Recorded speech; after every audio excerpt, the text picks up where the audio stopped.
Ohne 3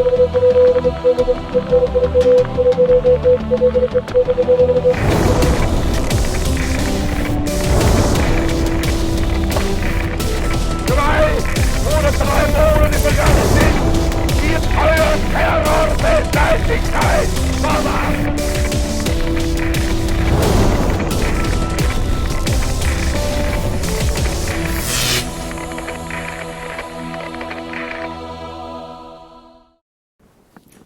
Welcome, I'm Dr. Rick Waj, and you're watching episode 8 of The World Then and Now with our special guest, Dr. Dina Dye. Hi, Rick. Good to be back for Good to see you, Dina. next episode. I think we should probably go right into the clip, Okay. the first clip that we have.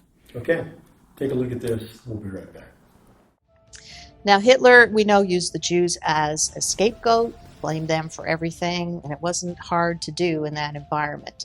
And that included the economic hardship they had been through. It was easy to blame the Jewish population. They're kind of like the 1% we blame today, quote, the rich who caused all our problems.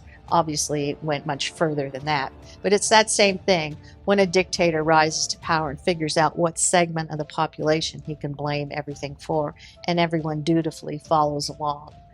It says that at the time, nearly 120 billion Reichmarks, or what would be about 12 billion pounds, British sterling today, was plundered from the German Jews by the laws that they implemented, by their policies, and of course what they looted as well.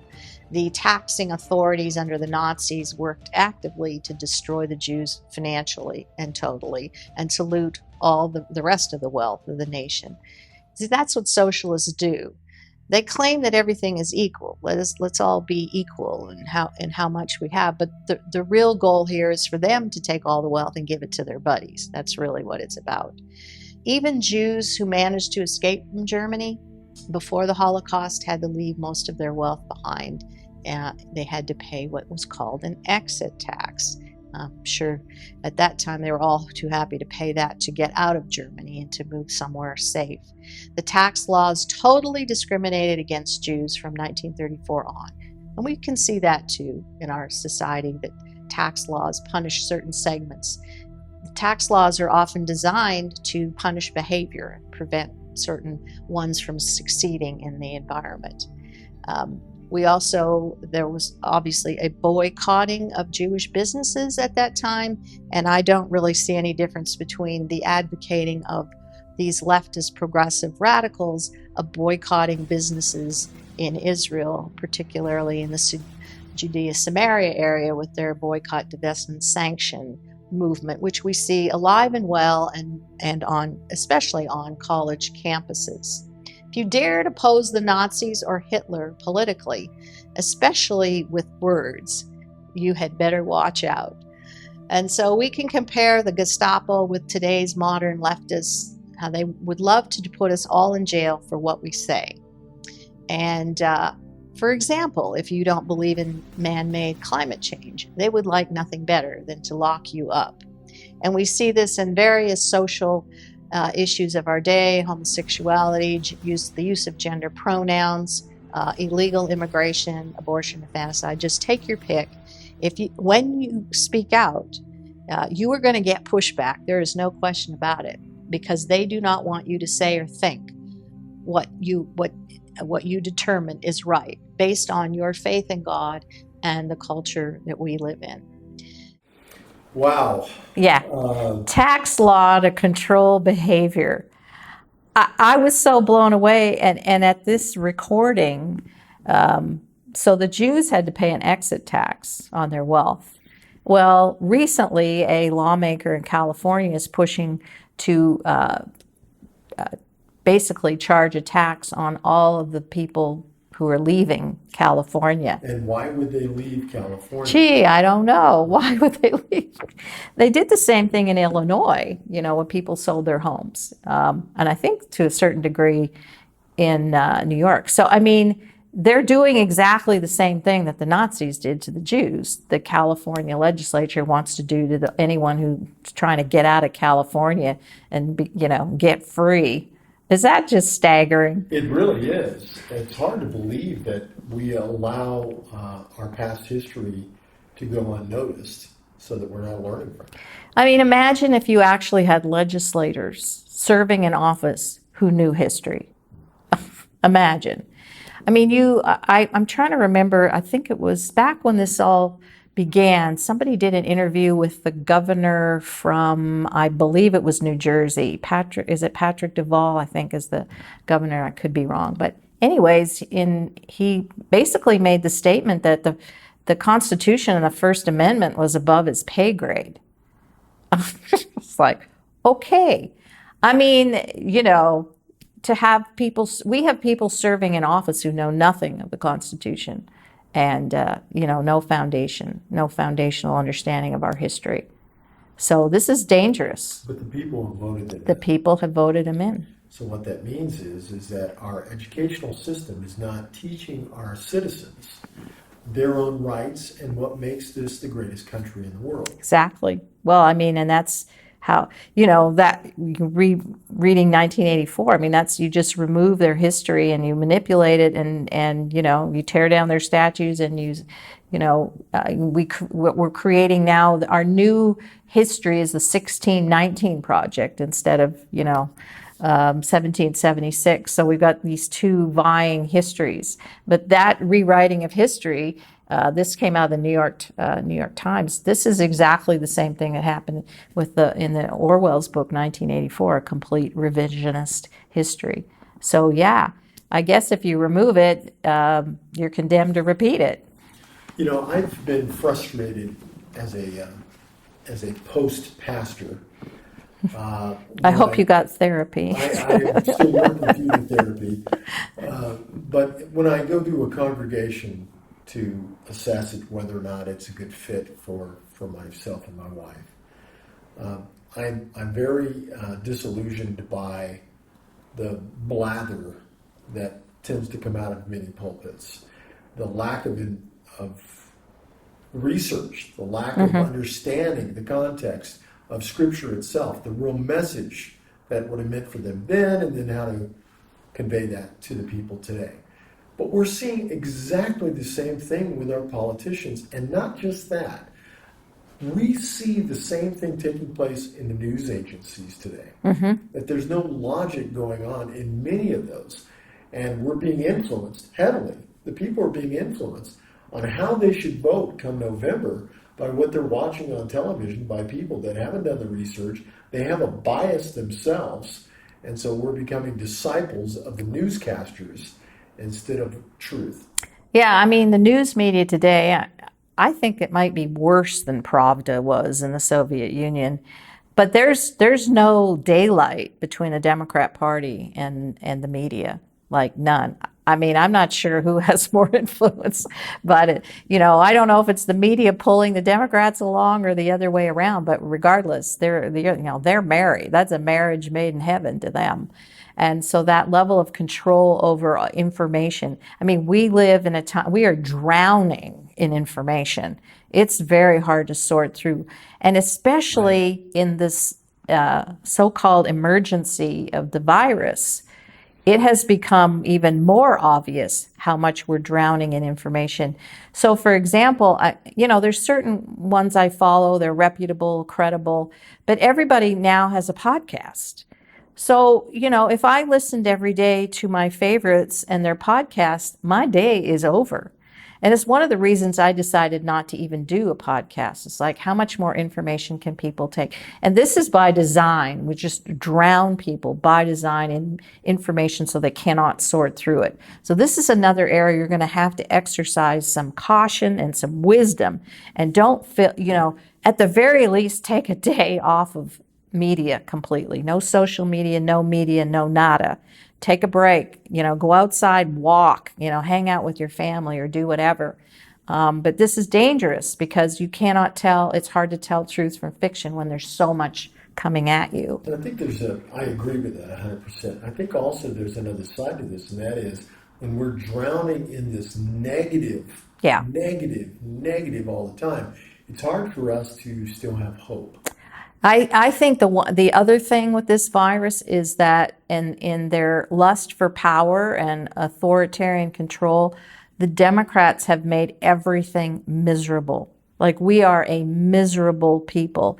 Everything. I mean, there's no sports, there's no school, the government forcing itself on you with all the varieties of restrictions.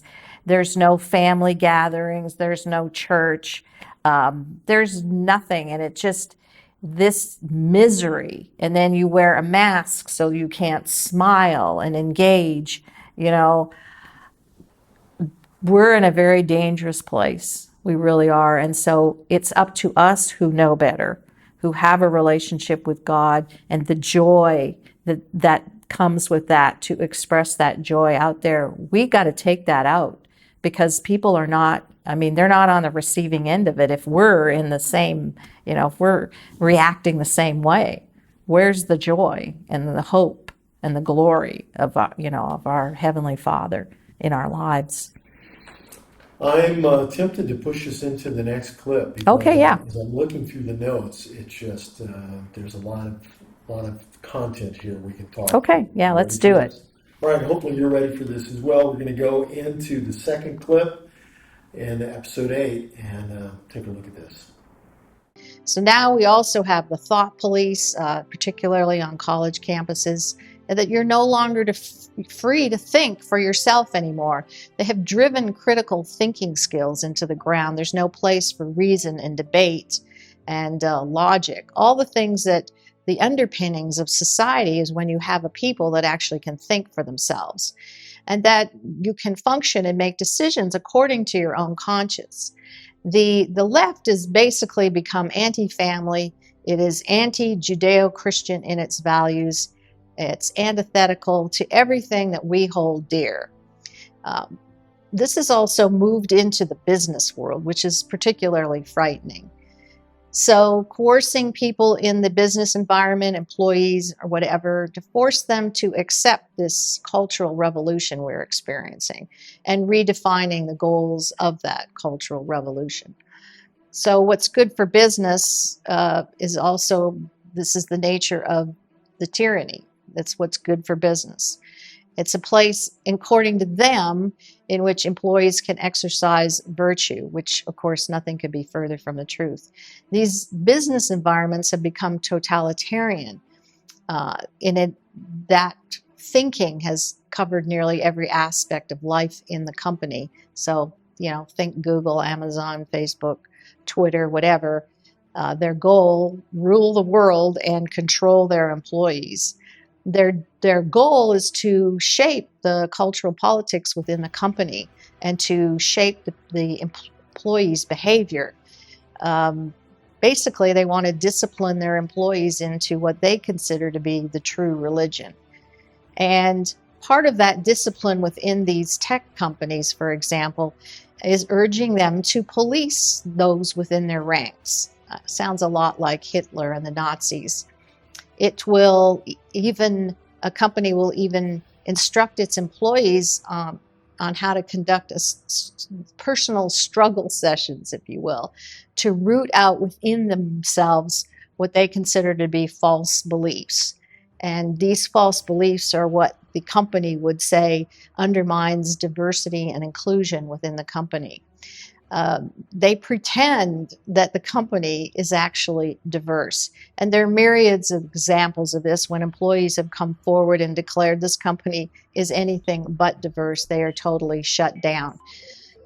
Within the company, many employees simply do not have the luxury of thinking differently than the company line. I don't see any difference between how these companies function and how Nazism functioned in World War II.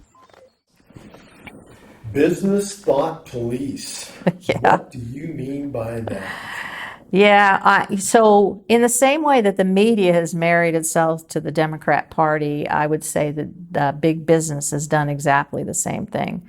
That the corporations have totally bowed and caved to the BLM Antifa move, and not because of the ideology, but only because of profit. they don't want these guys coming and boycotting them. So they're going to do whatever they have to do to prevent that from happening. And virtually every large corporation has caved in that way. It's just seen it. shocking to see. You can see it in the commercials, you can see it in the scripting, you can see it in, I think, everything. One of the things I said, I don't know if I said it in the Bonhoeffer series, I think I might have, which was a year and a half ago. I said, you know what, it's going to get to the point where I can't shop anywhere. I'm not even going to be able to eat because I'm not be able to go in any store or buy anything because I don't agree with their philosophy, their ideology. So Well, here I am. even if we hadn't come upon this Wuhan virus originating from China, whatever the motivation is, we could debate about Sure. this off camera because there's a lot to talk about, and I'm pretty opinionated when it comes to that. But even with that having been said, I am very much about Buy American first. Yeah. Okay? So when you look at all the items that we have in our stores, in our big box stores, most of those items come from China. And so my opinion is, when are we going to grow up? When are we going to realize we are cutting our own throats economically and be able to provide middle class with jobs? Well, this has been going on really since the 90s, over 30 years. Thank you, Bill Clinton. Thank you, free traders. Thank you, Wall Street. Thank you, Republican rhinos. Thank you, Democrats. They totally sold out the middle class, and all the jobs went over to China, and they make everything. So the virus made it very obvious because now all our medicines are made there, ibuprofen and vitamin C and our antibiotics all made in China. So there we were without PPEs and, you know, all our medical supplies, etc. Now, early on, I've already forgotten her name. Hopefully I think of Rosemary, it'll come to me, wrote a book, RX, something about RX. She, back in 2002, recognized, Gibson's her name. She recognized that this is what was going on, that all our medical medicines were being made in China. And she went to everybody. I mean, Congress over and over again, and nobody cared, nobody paid a whit.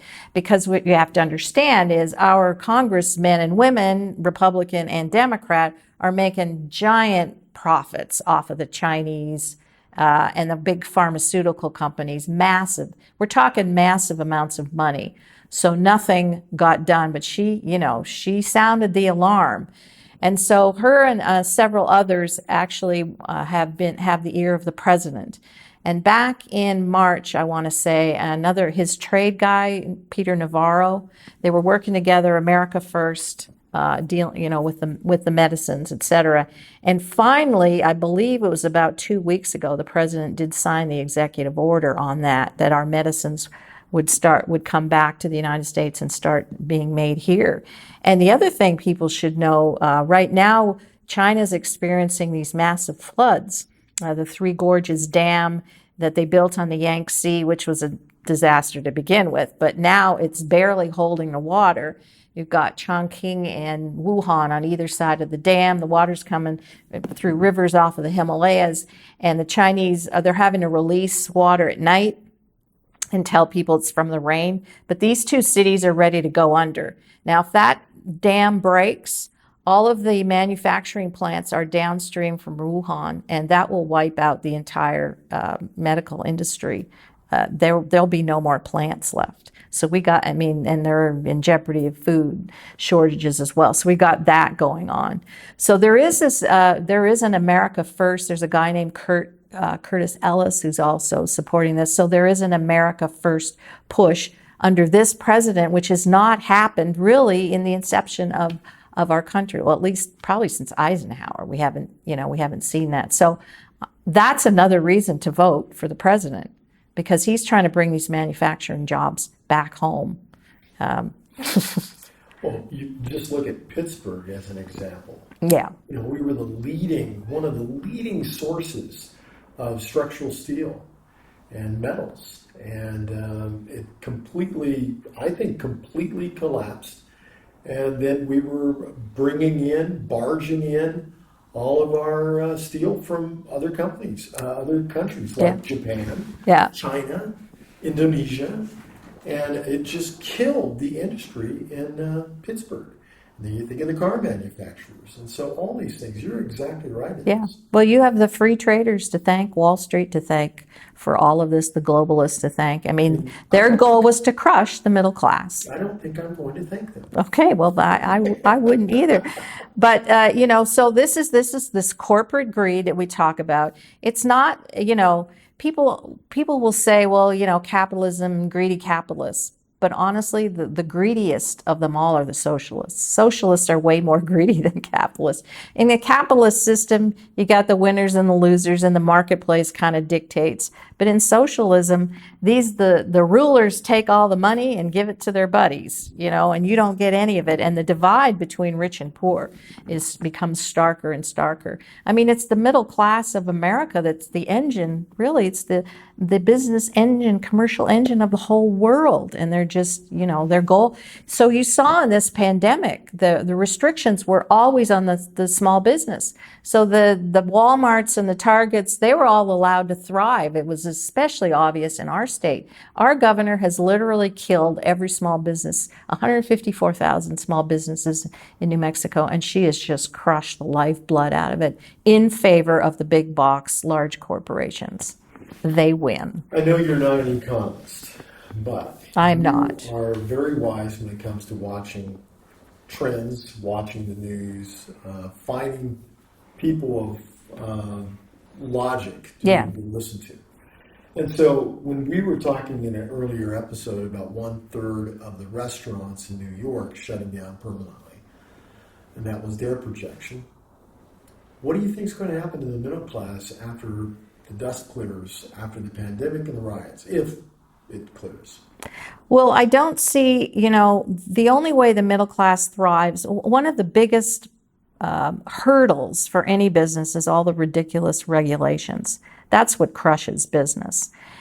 So if you have a red state governor who will pull off these regulations and allow small businesses to go ahead, they don't need massive amounts of permits, and they don't got to follow all these stupid rules and things that just add money, to whatever it is they're trying to produce. They'll thrive in that environment. But in a state like ours, I don't see small business even coming back. The only way out of it for us is, we need a free market governor. We need a new governor, and we need a new legislature. And I don't know. I don't know if it's going to happen. We'll see this fall if we actually have we have a Republican roundhouse, which is the shape of our government building. But there, small business, it's going to be so difficult for them. Who on earth is going to start a business in this environment? So that forces everybody to go work for someone else. And the reason they do that is because small business owners are independent thinkers. And they actually understand how the economy works, as opposed to most Democrat lawmakers don't even know how the economy works. They go to Harvard Business School, and then they get indoctrinated by Marxism by these professors. So again, small business is the key to everything, but if you crush it, I don't know how that comes back. There's another issue on the stage right now that I've been hearing discussions about, and that is the construction of high-rises for homes, for people being able to live in homes. And what the discussion is will there be a future after this COVID-19 or during it, because they don't know if it's going to go away, right? Yeah. During COVID-19, do you continue to build apartments in the air with 1,000 people living in this building with the same central air conditioning piping through all the vents? Or is that going to go away? And so it has ramifications for large cities with small amounts of land to be able to build more homes. I guess what I'm saying is there are a lot of changes on the horizon. Absolutely. We're talking groundbreaking, paradigm-shifting demographics. So 70% of people in the cities, and really around the country, are saying They want to get out of the cities into the suburbs and into more rural areas. I find this very ironic because if you read, are familiar with the Agenda 2021 or Agenda 2030 of the UN, the goal was to get everybody into the cities so they could control them. And so the very opposite thing is happening from what they wanted. Everybody, no one in their right mind who's able to get out of the city wants to stay there. They want to get out and more into rural areas. So now, the cities are basically Democrat strongholds. They continue to vote for that philosophy. So if all those people are leaving the cities and moving out into the rural areas, like what happens to the politics in all those places? But the whole idea of controlling everybody in the city seems to, there's no reason to go live in New York City anymore. If you can go work remotely at home, what on earth do you need all that commercial real estate in there? And apartments everything's empty. So there is a massive shift coming. Yes, so think about how that's going to impact the economy. Yeah, everything's up for grabs. And maybe we return back to our agricultural roots, as people are going back to, purchasing smaller farms and ranches out in more rural areas to grow food because they got to grow food because our food supply chains are being upended. I guess there's no more aluminum cans are a problem now in stores. We heard that from the Smith's grocery store. Everything is in flux. Thank you for the good news. You're welcome. I'm only happy because I live on 5 acres out in the middle of nowhere. We need to prepare, and we really need to do it now. And I don't like to make hurried, rush decisions, and so I'm just encouraging you wherever you are, to make those decisions soon. Pray as a family and figure out. But you're going to have to be flexible. You're going to have to be fast on your feet and make decisions. It's not like, you got 5 years and you can wait to go do something. Yes. So our job, in my opinion, as believers and followers of the God of the Bible, is to make sure that we're leading society in a positive, righteous, ethical way. And so that means that what's coming up in November, what's taking place right now in the city you're in, the county you're in, wherever you're at, is so vitally important. We cannot go to sleep right now. If the prophets were here right now, I believe they would be saying something very similar, and that is wake up. Because your redemption draws nigh, Amen. As they would say. And I believe that that's true. We don't know when Messiah is going to come and reign. We don't know. But we pray daily that he would come today. Until that takes place, it's your job and my job, Dina's job, to influence this society in a positive way so that we buy back what the enemy has taken. He's here to kill, steal, destroy. And I think you can see that every day of what's going on around our nation. Let's buy it back. Let's take it back by doing the right thing. And remember, vote in November. We'll see you next time.